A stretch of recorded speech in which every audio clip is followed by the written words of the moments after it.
有人，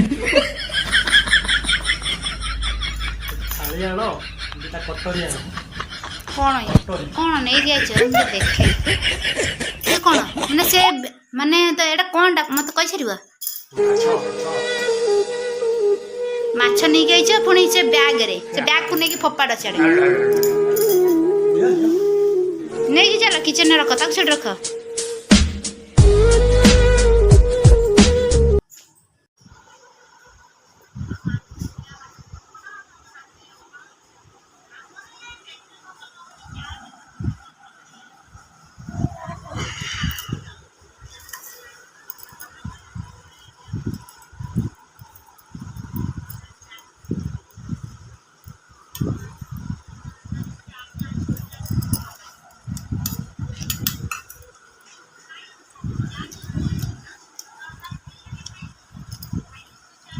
ये एमती कौन 有人，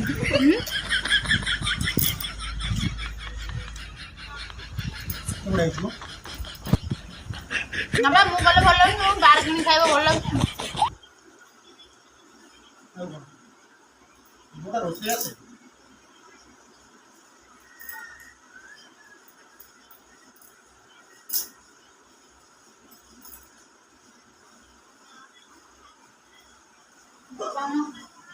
बर्तमान 12टा बजे जलखिया खिया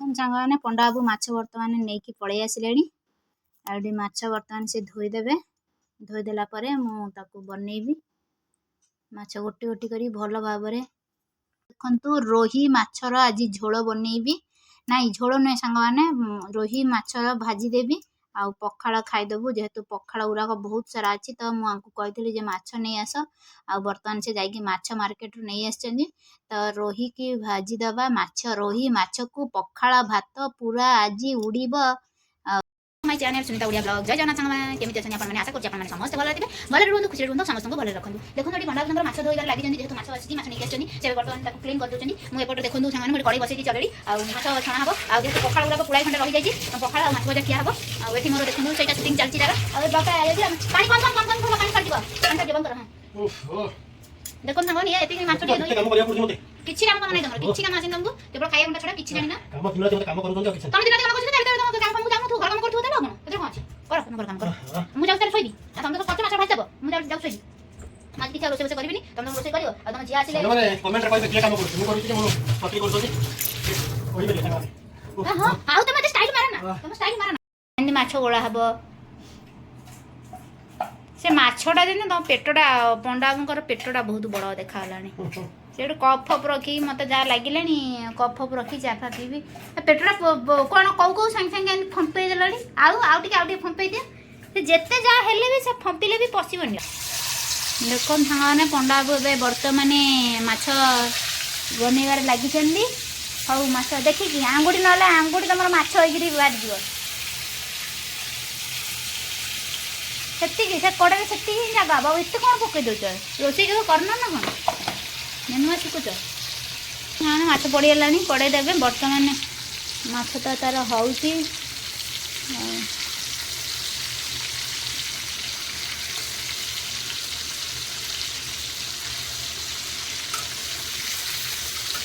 माछ को आगे पकई पलटई ना से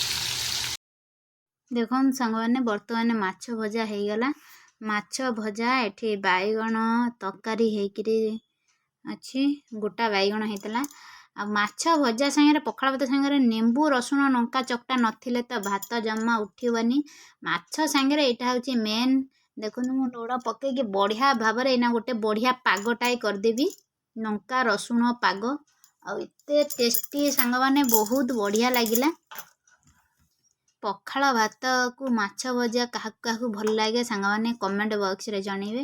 ଏ ଲଙ୍କା ନା ସାଙ୍ଗମାନେ ପୁରା ଶୁଖି ଯାଇଥିଲା, ଯେଉଁଟାକି ମୋ ହାଲତ ଖରାପ ହେଇଗଲା, ଚକଡ଼ିବାକୁ ହେଉନଥାଏ, ପୁରା ଶୁଖି ତ ଯାଇଛି ଆଉ କ'ଣ ହେବ ସାଙ୍ଗମାନେ। ଦେଖନ୍ତୁ ବିଲକୁଲ ନାହିଁ, ଦଳି ହେଉନଥାଏ। ଆଉ କିନ୍ତୁ ସେଇ ଗୋଟିଏ ଲଙ୍କା ଦଳି ହେଲା, ବହୁତ ରାଗ ଥିଲା। ଆଉ ଚାଲନ୍ତୁ ଏବେ ଆମେ ଖାଇବା, କାରଣ ମୁଁ ରସୁଣ ସବରିକା ଚକଡ଼ି ଦେଲେଣି। ଆଉ ମୋର ଆଉ ଅପେକ୍ଷା ନାହିଁ, ଯେହେତୁ ରସୁଣ ଲଙ୍କା ଚକଟା ଦେଖିଲେ ମୋର ପାଟିରୁ ନାଳ ଗଡ଼ିଲାଣି। କାହାର କାହାର ପାଟିରୁ ନାଳ ଗଡ଼ିଲାଣି ସାଙ୍ଗମାନେ କମେଣ୍ଟ ବକ୍ସରେ ଜଣେଇବେ। ଦେଖନ୍ତୁ ମୁଁ ବି କହୁଛି ଭଏସ୍ରେ ଆବାଜ ଦେଉଛି ତ, ତା ଦେହରେ ବି ମୁଁ ଦେଖିକିରି, କାରଣ 2-3 ଦିନର ଏଇଟା ସୁଟ୍ କରିଥିଲି, ଯେହେତୁ ମୋତେ ସମୟ ହେଉନି ପକାଇବା ପାଇଁ, ତ ମୁଁ ଆଜି ଏଇଟା ଏଡ଼ିଟିଂ କରୁଛି। କାଲିକି ପରଦିନ କେଉଁଦିନ ହେବ ପତା ନାହିଁ। ଚାଲନ୍ତୁ ଦେଖିବା। ଆଉ ମୋ ଝିଅ ମାଛ ଦେଖିକି ଭାରି ନାକ ଟେକିଲାଣି, ଯେହେତୁ ସେ ମାଛ ଖାଇବାକୁ ଭଲ ପାଏନି, ସିଏ କି ମୁଁ, ଆମେ 2 ଜଣ ମାଛ ଖାଇବାକୁ ଭଲ ପାଉନା, କାରଣ ମାଛ ଦେହରୁ କଣ୍ଟା ବାଛି ବାଛିକି ଖାଇବ କିଏ, ତ ସେଥିପାଇଁ ଆମେ ଜମା ଭଲ ଲାଗେନି। ସେଥିପାଇଁ ମୋତେ ବହୁତ ବଢ଼ିଆ ଲାଗେ ଚିକେନ୍, ଯେହେତୁ ଚିକେନ୍ ମାନେ ତରକାରୀ ଫକାରୀ ନୁହେଁ, ତ ବିରିୟାନୀଟା ବହୁତ ଭଲ ଲାଗେ।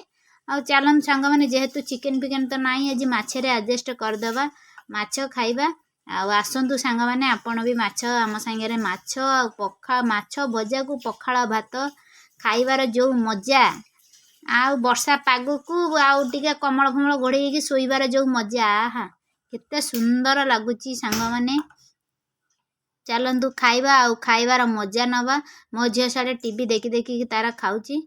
ସିଏ ତାର ଟିଭି ଦେଖି ଖାଉଛି କ'ଣ ସାଙ୍ଗମାନେ, ବିଲକୁଲ ତାକୁ ଇଚ୍ଛା ନାହିଁ ଖାଇବାରେ, ଖାଲି ଆମେ ତାକୁ ବାଧ୍ୟତାମୂଳକ, ସେ ମାନେ ମାଛ ଏତେ ଥୋଇଛି ଦେଖନ୍ତୁ, ସେଥିରୁ ଫାଳେ ସିଏ ଖାଇବ, ଟୋଟାଲି ମାଛ ଖାଇବାରେ ତାର ଇଣ୍ଟରେଷ୍ଟ ହିଁ ନାହିଁ। ଗୋଟେ ଦେଖନ୍ତୁ ପଣ୍ଡାବାବୁ କେମିତି ଖାଇ ଚାଲିଛନ୍ତି, ତାଙ୍କର ଆଉ ବ୍ରେକ୍ ନାହିଁ। ଦେଖନ୍ତୁ ସାଙ୍ଗମାନେ, ପଖାଳ ଭାତ ମାଛ ଭଜା ପୁରା ଆଜି ଦବେଇକିରି ପଣ୍ଡାବାବୁ ଖାଇ ଚାଲିଛନ୍ତି। ଏପଟ ସେପଟ ପୋଜ୍ ଦେଉଛନ୍ତି, ଦେଖନ୍ତୁ ସାଙ୍ଗମାନେ କେମିତି ସେ ପୋଜ୍ ଦେଉଛନ୍ତି। ଦେଖନ୍ତୁ ମାଛ ଖଣ୍ଡେ ଧରିଛନ୍ତି, କହୁଛନ୍ତି ମୋର ଫଟୋ ଉଠା, ଥମ୍ବନେଲ୍ରେ ପକାଇଦେବ। ଆଉ ଦେଖନ୍ତୁ ତାଙ୍କର ସେ ସବୁ ଖାଇଛି, ଆଉ ମୁଁ ଏପଟେ ଖାଉଛି ସାଙ୍ଗମାନେ। ଏବେ ଖାଇବା ବାରି ପଡ଼ିଛି ମୋର, ମୁଁ ଖାଇବି, ଯେହେତୁ ଫୋନ୍ଟାକୁ କେଉଁଠି ରଖିବି ବୋଲି ବୁଝିପାରିଲିନି, ବୋତଲ ପାଖରେ ହେଇକିରି ଫୋନ୍ଟାକୁ ରଖିଛି।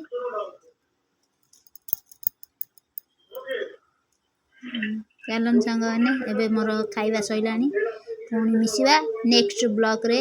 ଜୟ ଜଗନ୍ନାଥ। ଭିଡ଼ିଓଟି ଭଲ ଲାଗିଲେ ଲାଇକ୍ କମେଣ୍ଟ ସେୟାର ସବସ୍କ୍ରାଇବ୍ କରିବାକୁ ଜମାରେ ବି ଭୁଲିବେନି ସାଙ୍ଗମାନେ। ଜୟ ଜଗନ୍ନାଥ।